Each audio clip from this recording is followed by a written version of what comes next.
What's up, everybody? Matt Gajewski here, back again with the team at Awesemo.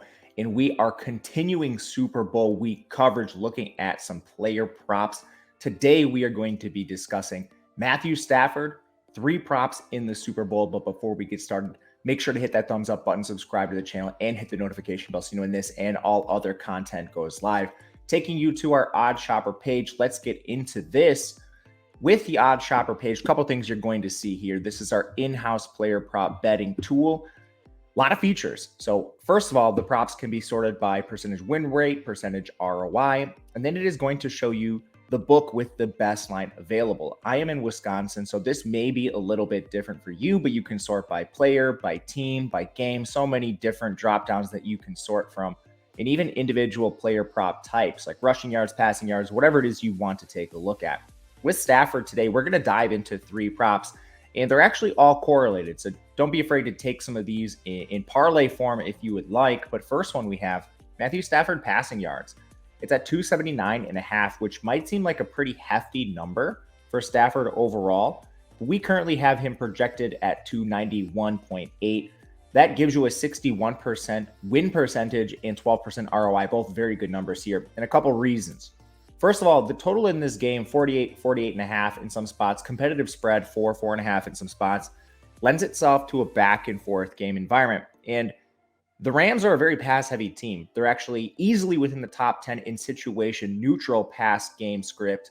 So that is something you can look at in this spot, knowing that if it's a close spread, the Rams will continue to throw the ball. And if they're ahead, they're a team that actually throws the ball quite a bit here too.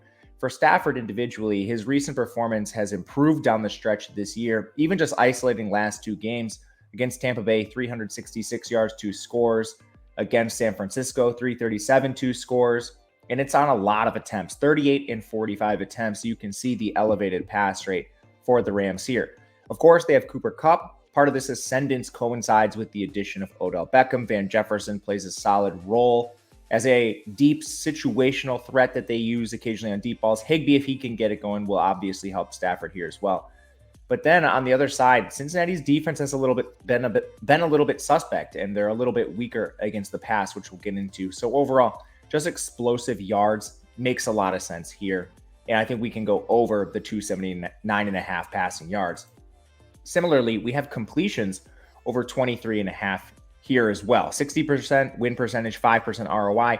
Not quite as solid as the passing yards, but still one we have pretty clearly projected towards the over. Again, Stafford projects for us 24.5 completions. And just circling back to those stats we mentioned again, the attempts for Stafford have been absolutely ridiculous down the stretch.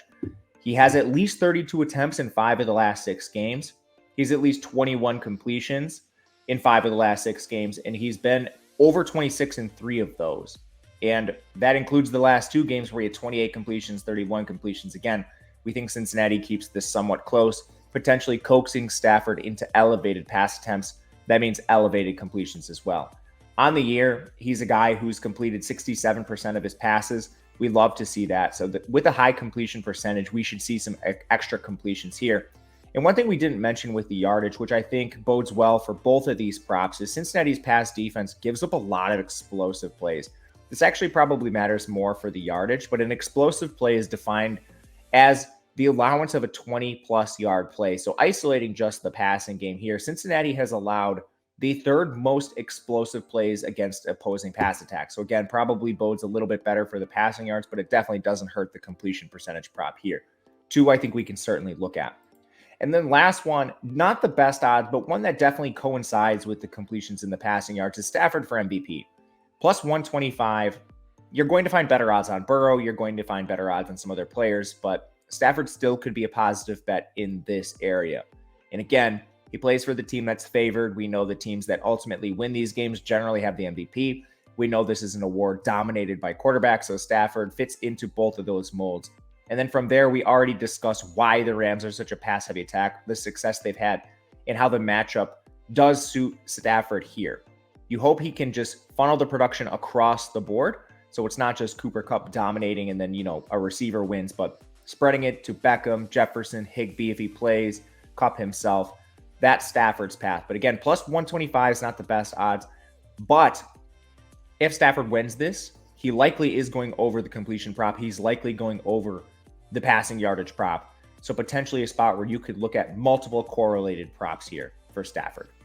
But that'll do it for us with the Awesemo team. Let me know in the comment section what your favorite props are. I'm Matt Gajeski on Twitter at Matt_Gajeski. We'll have you covered for the rest of the Super Bowl week. Have a good one, and we'll see you soon.